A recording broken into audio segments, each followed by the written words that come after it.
Imagine standing at the edge of a vast, sun-scorched wilderness, your heart pounding, not from fear, but from a longing so deep it feels like it could tear you apart. You've wandered far from home, chasing dreams that glittered like gold but turned to ash in your hands. You're hungry, broken, and alone, wondering if there's a way back, wondering if anyone is still waiting for you. This is not just a story from ancient pages, it's your story, etched into the human soul, a tale of rebellion, ruin, and a love so relentless it defies time itself. Stay with me, because today, I'm not just telling you the story of the prodigal son. I'm taking you on a journey through the heart of America, through lives that mirror this timeless parable, where grace meets grit, and redemption waits in the shadows of our failures.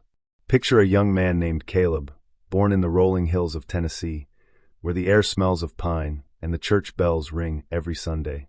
Caleb grew up in a small, weathered farmhouse, where his father, Amos, a man with hands calloused from years of toil, taught him the ways of the land and the ways of God. Amos was a man of few words but deep faith, his Bible worn thin from nightly readings by the flickering light of a kerosene lamp.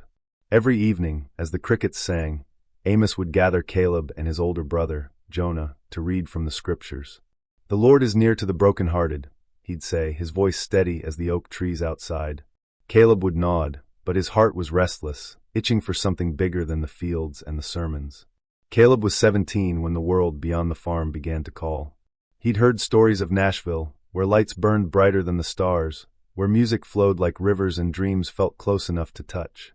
He'd sit on the porch, staring at the horizon, imagining a life where he wasn't just Amos's boy, tethered to the soil. One night, under a sky heavy with clouds, Caleb made his choice. He crept into his father's room, where a tin box held the family's savings, money scraped together from years of harvests, meant for emergencies or a future for both sons. His hands trembled as he took half, more than he'd ever held, whispering to himself, "This is my chance.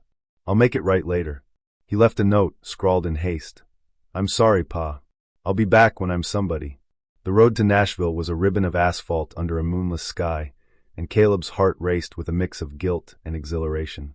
The city welcomed him with open arms, neon signs, crowded bars, and people who didn't know his name or his past. He rented a cramped apartment above a honky-tonk, where the twang of guitars drowned out the memory of his father's prayers. The money bought him new clothes, nights out, and a guitar he swore he'd learn to play. He found work as a barback, pouring drinks for dreamers like himself, each night blurring into the next. Nashville was alive, and Caleb felt alive in it, untethered, free from the weight of expectation. But freedom has a way of slipping through your fingers. The money dwindled faster than Caleb expected. Nights of whiskey and laughter turned into mornings of regret. The guitar gathered dust in the corner, untouched. Friends he'd made disappeared when the cash ran dry. By the time Caleb was 20, he was sleeping in a rundown motel, washing dishes to scrape by, his dreams as distant as the farm he'd left behind.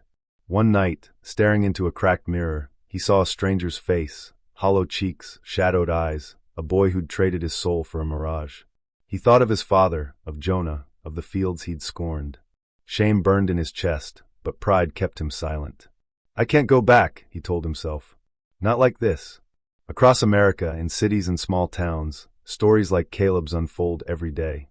In Detroit, a woman named Sarah left her family's church to chase fame in Hollywood, only to find herself waiting tables, her faith buried under rejection letters. In Oklahoma, a man named Thomas turned his back on his parents' ranch, lured by the promise of oil money, only to lose everything to gambling debts. These are the prodigals of our time, running from love they don't yet understand, chasing shadows in a world that promises everything but delivers so little. The parable Jesus told in Luke 15 wasn't just about a boy and his father. It's about us, about the ache in our hearts when we wander, and the God who waits, always, for our return. Back in Tennessee, Amos never stopped praying. Every morning, as the sun rose over the hills, he'd walk to the edge of his property, where the dirt road stretched toward the horizon. He'd stand there, squinting into the distance, hoping for a glimpse of his boy. Jonah, now running the farm, grew bitter. "Why do you wait for him?" he'd ask, his voice sharp. "He took your money, Pa. He spit on everything you gave him." But Amos would only shake his head, his eyes soft with a love that didn't waver. "He's my son," he'd say, "and a father's heart doesn't give up." Caleb's breaking point came in a Memphis alley, where he'd been sleeping after losing his motel room. It was winter, and the cold bit through his thin jacket. He'd taken to scavenging for food, digging through dumpsters behind restaurants, each bite a reminder of how far he'd fallen. One night, crouched beside a pile of garbage, he found a half-eaten sandwich wrapped in paper. As he reached for it, a memory struck him: Sunday dinners at home, his father's table groaning with food, the warmth of family, the grace said before every meal. Tears stung his eyes, and for the first time in years he whispered a prayer. God, if you're still there, help me. I don't know how to get back. The next morning, Caleb made a decision. He sold his last possession, a cheap watch he'd bought in better days, for a bus ticket to Tennessee. The journey home was long, each mile heavy with fear. What if his father turned him away? What if Jonah was right to hate him? As the bus rolled through familiar hills, Caleb's heart pounded. He stepped off at the county line, his boots crunching on gravel, and began the walk to the farm. The sun was setting, casting long shadows across the fields, when he saw a figure in the distance. It was Amos, standing where he always stood, watching the road. Amos didn't hesitate. He ran with the strength of a man half his age, his arms open wide. Caleb froze, overwhelmed, as his father's embrace enveloped him. "My boy," Amos whispered, his voice breaking. "You're home." There were no questions, no accusations, only love. Amos called for a feast, pulling out the best of what little they had, while Jonah stood in the doorway, his face a mask of resentment. That night, as the family sat together, Caleb told his story, not just of his failures, but of the hunger that brought him back, the grace that met him on the road. This isn't where the story ends, because redemption is never a single moment, it's a journey. Caleb's return was just the beginning. He had to face Jonah's anger, his own guilt, and the hard work of rebuilding trust. But in that farmhouse, under his father's roof, Caleb found something greater than forgiveness. He found a love that didn't depend on his worthiness, a love that mirrored the heart of God. And across America, in every corner of this land, there are prodigals finding their way home, some to families, some to faith, all to a God who runs to meet them. The fire crackled in the hearth as Caleb sat at the old oak table, its surface scarred from years of family meals. The warmth of the room couldn't fully chase the chill in his bones, not from the Tennessee winter, but from the weight of Jonah's silence across from him. Amos, his face lined with both joy and weariness, passed a plate of cornbread, his eyes never leaving his youngest son. "Eat, Caleb," he said softly, his voice a tether to the present. But Caleb's mind drifted, caught between the home he'd returned to and the wreckage he'd left behind. Redemption, he was learning, wasn't just a father's embrace. It was a road paved with sharp stones, each step demanding courage he wasn't sure he had. Jonah pushed his chair back, the scrape against the floor slicing through the quiet. "I've got work to do," he muttered, his boots heavy as he headed for the door. Caleb's heart sank. His brother's resentment was a wall, built brick by brick since the day he'd left. Jonah had stayed, worked the fields, carried the burden of their father's dreams while Caleb chased his own. Now, with Caleb back, Jonah's eyes held a question that cut deeper than words. "Why should you be welcomed when I've been faithful?" Caleb wanted to speak, to explain, but the words caught in his throat like thorns. Amos watched Jonah go, his expression unreadable, then turned to Caleb. "Give him time, son. A heart heals slow when it's been bruised." Caleb nodded, but doubt gnawed at him. Could time mend what he'd broken? That night, as he lay in his old bed, the familiar creak of the house settling around him, he prayed again, not for forgiveness this time, but for strength. He'd come home, but home wasn't the same. It wasn't just Jonah's anger, it was the mirror of his own soul, reflecting every choice that had led him to that Memphis alley. The next morning, Caleb rose before dawn, determined to prove he wasn't the same reckless boy who'd left. He joined Amos in the fields, his hands blistered from years away from a plow. The work was grueling, the earth unforgiving, but there was a strange peace in it, a rhythm that felt like atonement.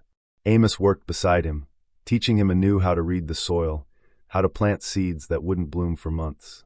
"Faith is like this," Amos said, wiping sweat from his brow. "You plant, you wait, you trust, even when you can't see the harvest." Caleb listened, his father's words sinking deep, like rain into parched ground. Weeks passed, and Caleb threw himself into the farm. He repaired fences, mended the barn roof, and hauled water from the creek when the well ran low. Each task was a step toward rebuilding, not just the farm, but himself. Yet Jonah remained distant, his words clipped, his presence a shadow. One evening, as they stacked hay in the barn, Caleb couldn't hold back any longer. "Jonah," he said, his voice steady despite the knot in his chest, "I know I hurt you. I know I don't deserve to be here.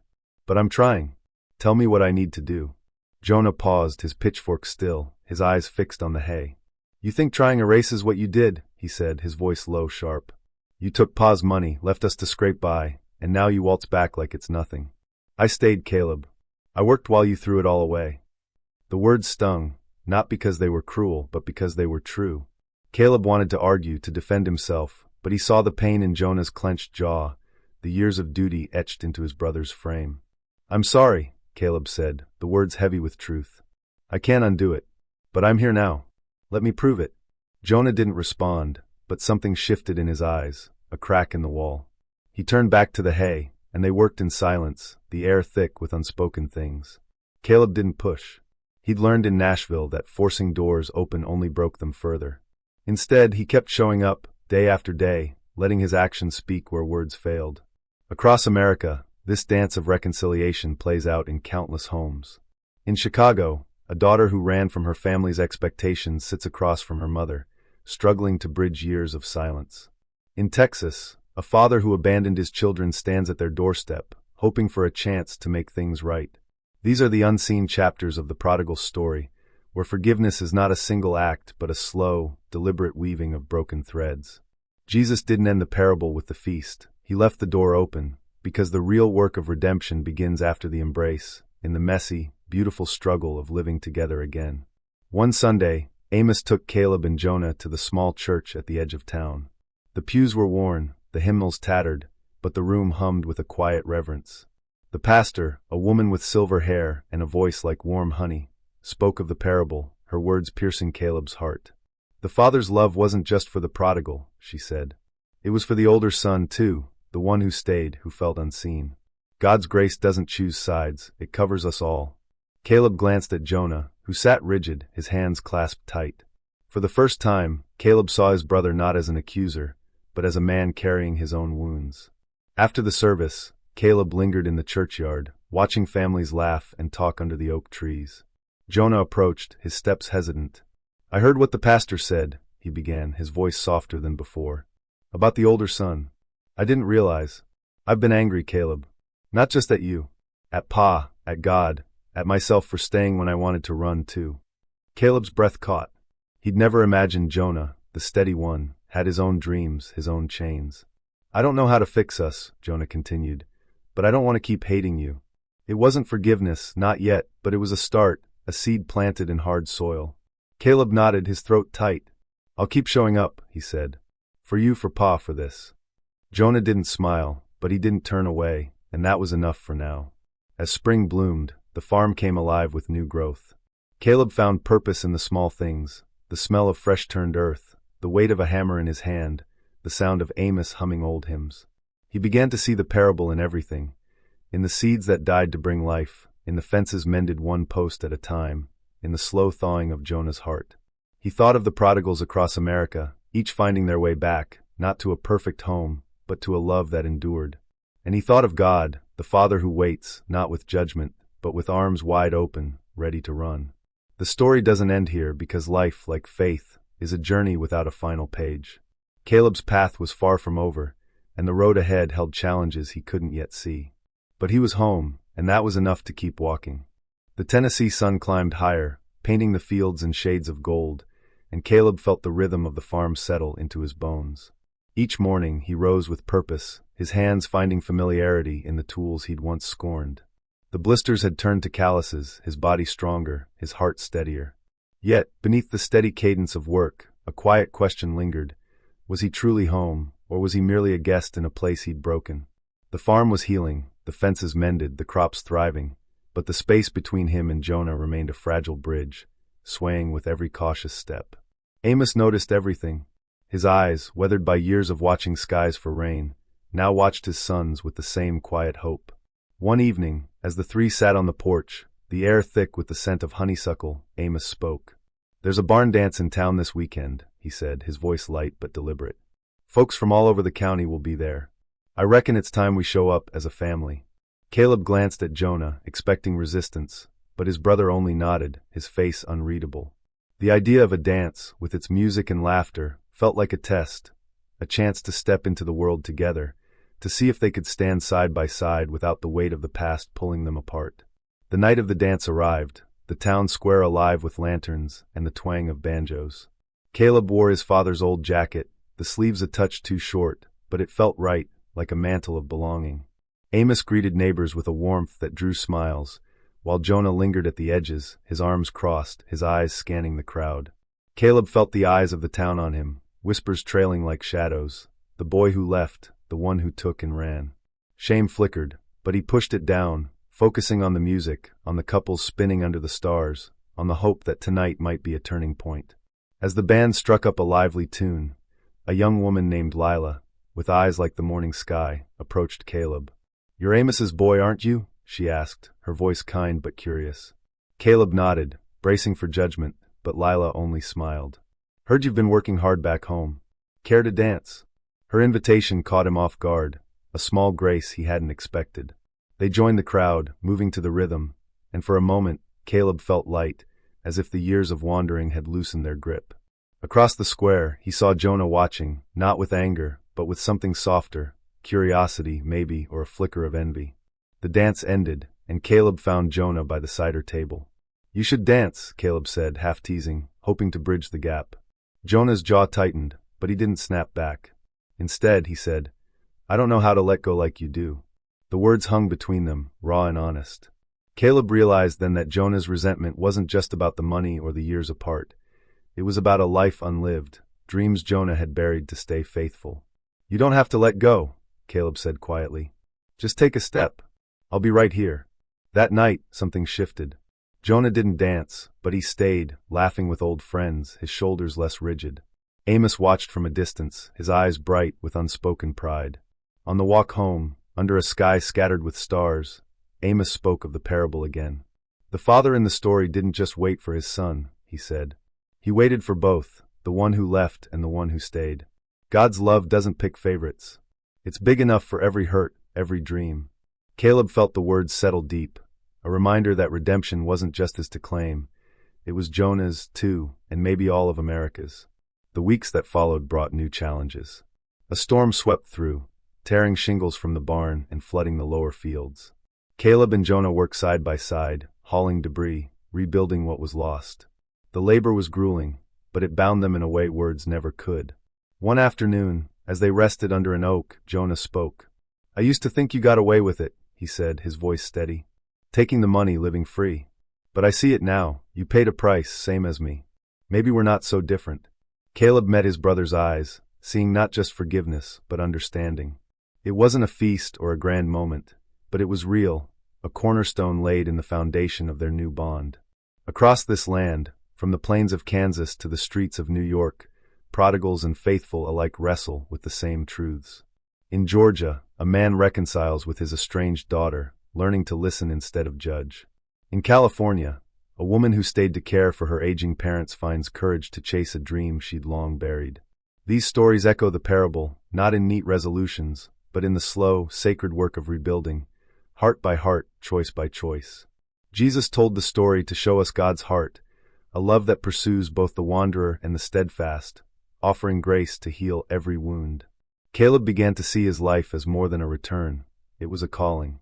He started helping at the church, teaching the children stories from the Bible, his voice steady as he spoke of the prodigal, of grace, of home. One Sunday, as he shared his own story, he saw Jonah in the back, listening, a faint smile on his face. It wasn't perfect, but it was progress, a testament to the love that held them together. Amos, sitting in the front pew, nodded, his eyes shining with the faith he'd never lost. The farm flourished, but so did Caleb's heart. He found joy in the small things, the laughter of children, the weight of his father's hand on his shoulder, the quiet moments with Jonah over coffee at dawn. He thought of the prodigals still out there, lost in their own wilderness, and prayed they'd find their way, not just to a place, but to a love that never gives up. And he thought of God, running toward us all, his arms wide, his heart open, no matter how far we've strayed. The seasons turned, and the Tennessee hills bloomed with the promise of summer. Caleb stood in the fields, the earth warm beneath his boots, watching the corn sway like a choir singing silent hymns. The farm was no longer just a place of labor. It had become a sanctuary, a testament to what could be rebuilt from broken things. Yet, even as the crops grew tall, Caleb felt a new stirring in his soul, a call not just to stay, but to carry the grace he'd found beyond the farm's borders. The parable of the prodigal wasn't just his story anymore.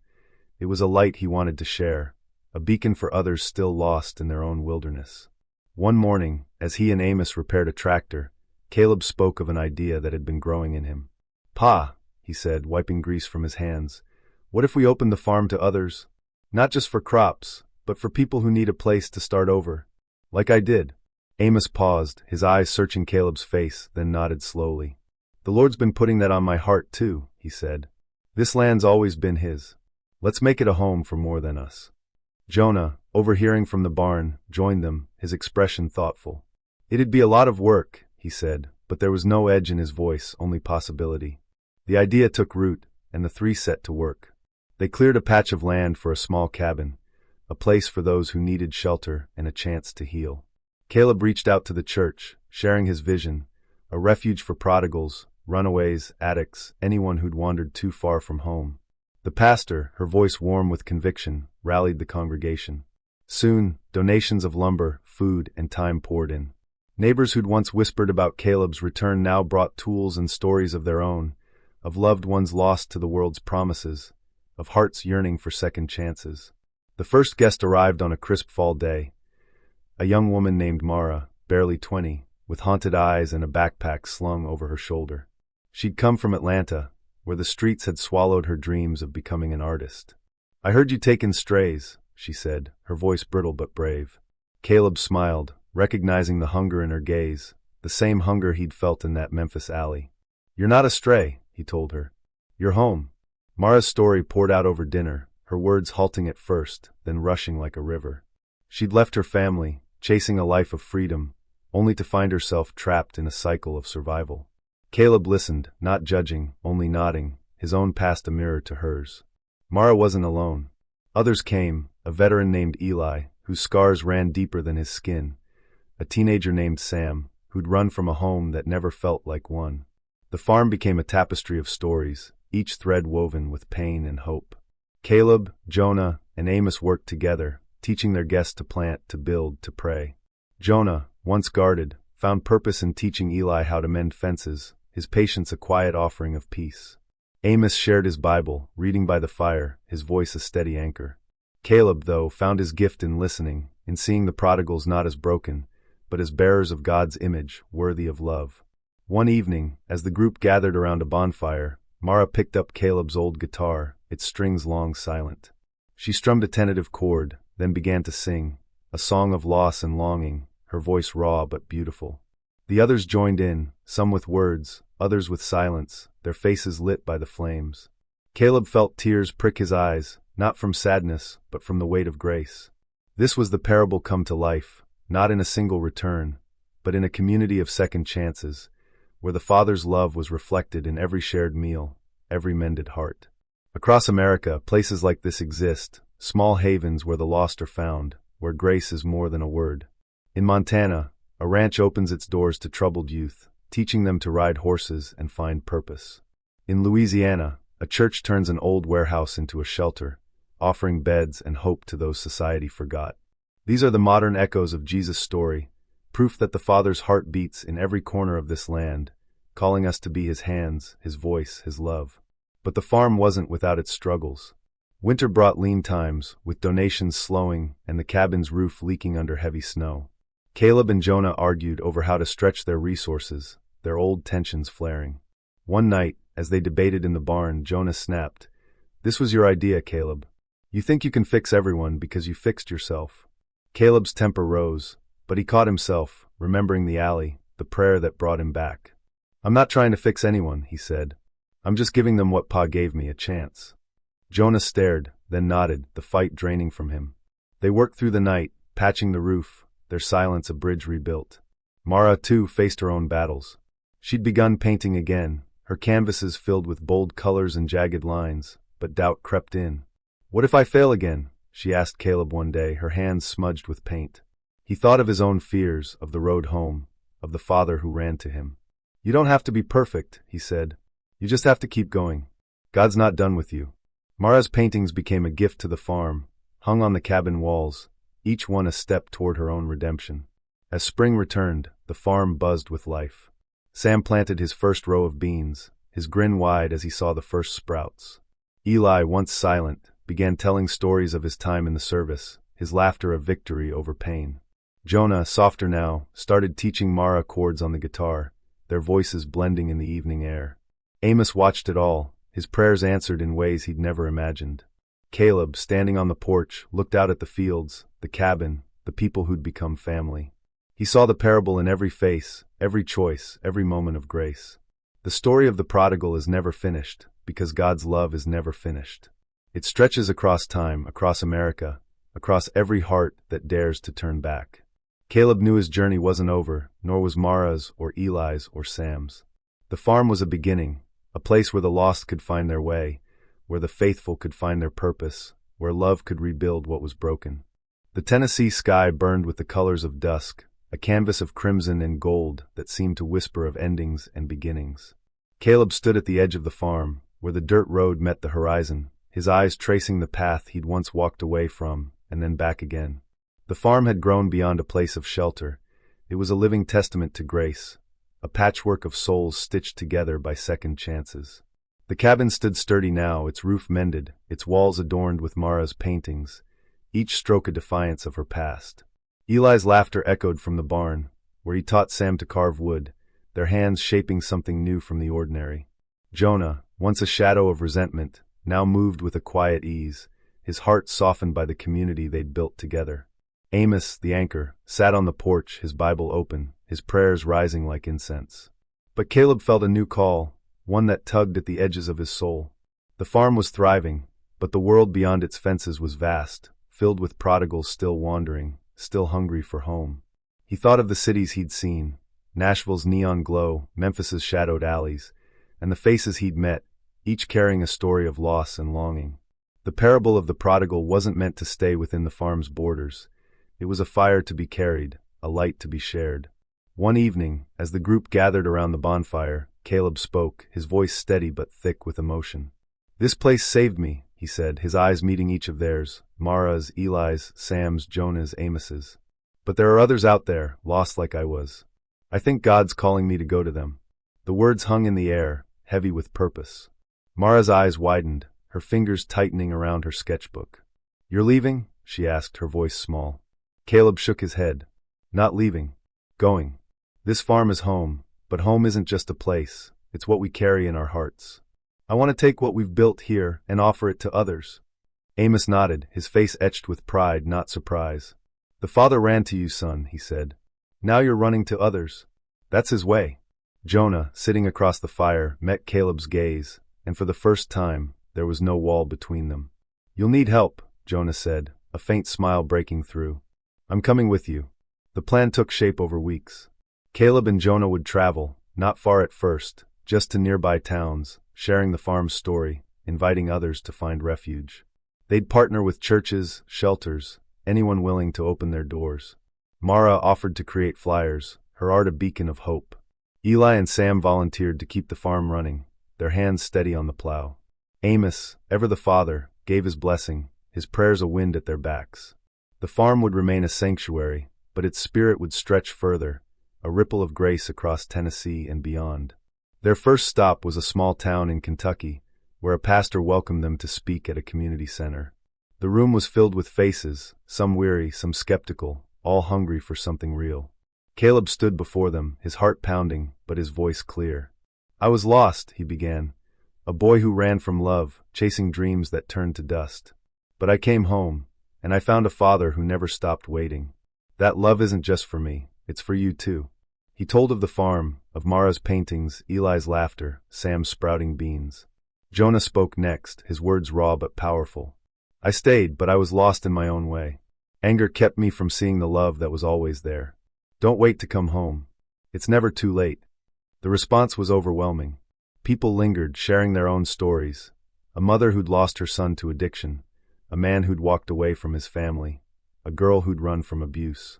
Caleb and Jonah listened, prayed, offered what they could, a phone number, an invitation to the farm, a reminder of God's relentless love. As they drove back under a starlit sky, Jonah turned to Caleb. I didn't get it before, he said. Why you came back, why Pa welcomed you. But I see it now. It's not about deserving, it's about grace. Caleb nodded, his throat tight. It's about love that doesn't quit. Back at the farm, the community grew. New faces arrived, each with a story, each finding a place at the table. Mara's paintings became a ministry, sold to raise funds for more cabins. Eli started a woodworking class, teaching others to create beauty from raw materials. Sam, now taller and bolder, led the younger kids in planting a garden, his laughter a song of hope. Amos, though slower with age, remained the heart of it all, his faith the foundation that held them together. Caleb and Jonah's journeys continued, each trip a new chapter in the parable. In Ohio, they met a man who'd spent years in prison, now rebuilding his life brick by brick.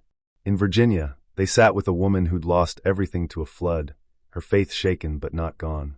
Everywhere they went, they carried the farm's story, the prodigal's story, God's story, a love that pursues, restores, and redeems. And with every heart they touched, Caleb felt the truth of the parable deepen. It wasn't just about coming home, but about becoming home for others. As summer faded, Caleb stood once more at the farm's edge, the road stretching before him. He thought of the prodigals still out there, of the countless roads they walked, of the Father who ran to them all. He thought of America, a land of dreamers and wanderers, of the faithful and the lost, all bound by the same longing for grace. The farm was a beginning, a spark, but the fire was spreading, carried by hands and hearts willing to run toward the broken. And so, the story doesn't end, because God's love never does. It lives in every step we take toward home, in every hand we extend to another, in every heart that dares to believe in second chances. Caleb's journey, like ours, is a testament to a father who waits, who runs, who loves beyond reason. Wherever you are, whatever road you're on, know this: you are never too far gone. Come home. The Father is waiting. If this story touched your heart, hit that like button, share it with someone who needs to hear it, and drop a comment below. Let me know your story, your journey, your homecoming. Subscribe to join this community of prodigals and faithful, where we're all finding our way back to love. Thank you for being here, and I'll see you in the next story.